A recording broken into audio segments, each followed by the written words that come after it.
at the grand design of how our planet dances with the sun. And I'm thinking this could be... Welcome back and Happy New Year.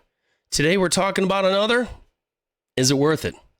Little book, Chapter 7, huge MSRP, huge amount of different bourbons and ryes and malts that they blended. But is it worth it? Does it taste better than the last 6 chapters? Stay tuned and find out.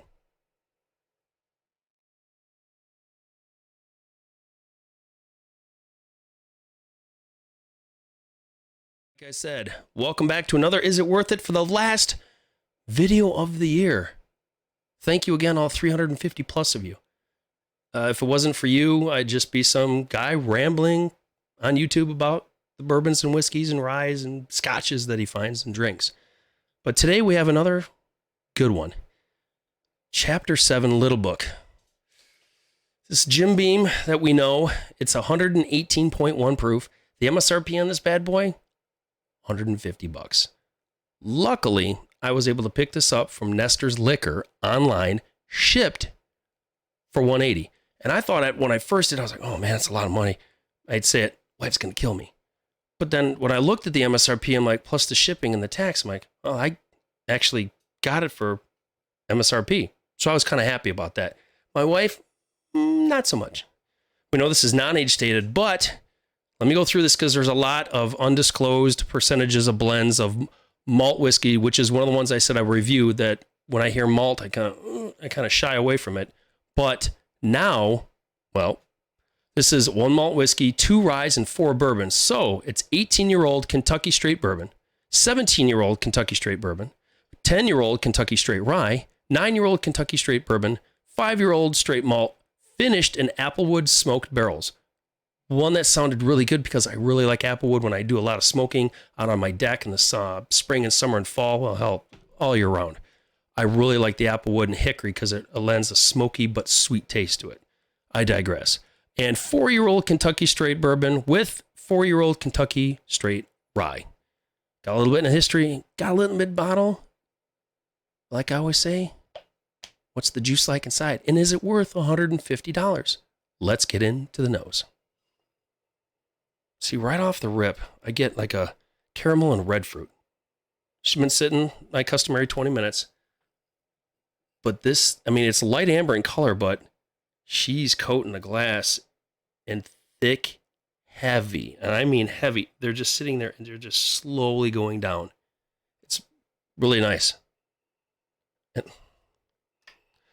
All right, I'm going to date myself again. You ever had Big Lead Chew way back in the 80s and you bubble gum and a big wad in your mouth and you'd spit like the professional ball players did? That's a bubblegum note that I'm getting off of this. It sounds weird, but it's a sweet smell. And there's like a coconut and floral. It sounds weird. Like my wife has all these sensies and she'll mix them. And she'll mix like a coconut wildflower. And that's kind of what that smells like. And then there's an underlying tone of like a corn grain and like a clove. It smells different. I mean, because you got all those different aged bourbons and ryes and malt, even a malt in there.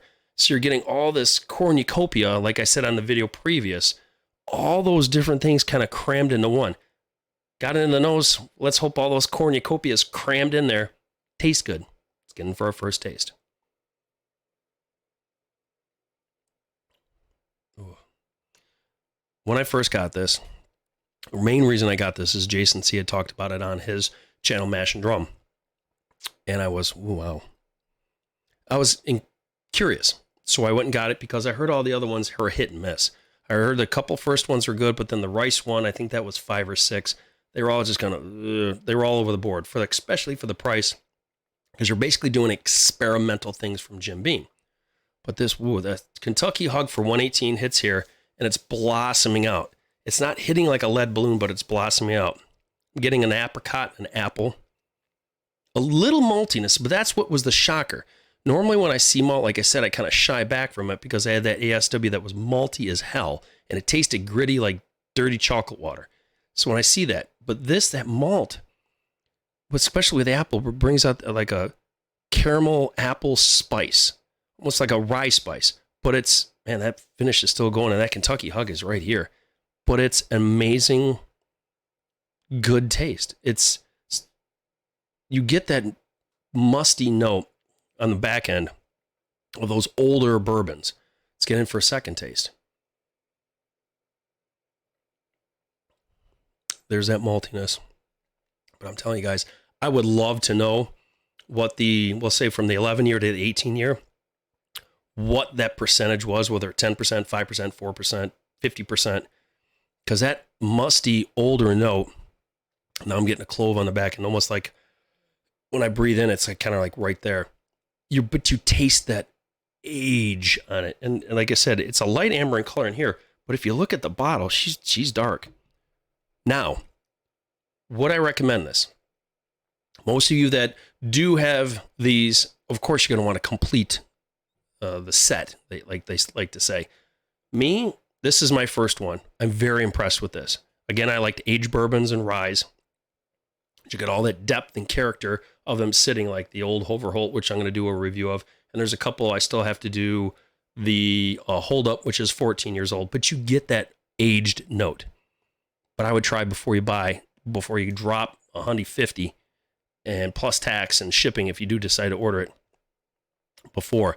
But if you can get this a 2-ounce pour, and I've seen some crazy outrageous prices on some of the stuff, even for Buffalo Trace was $27. Ridiculous. But if you can get this for about 30 or $40, I'd say go for it. It's unique and different, and you definitely get the aged notes. So I'm your host, Brian. This is the Average Whiskey Drinker channel. Happy New Year's Eve. Enjoy time with your family.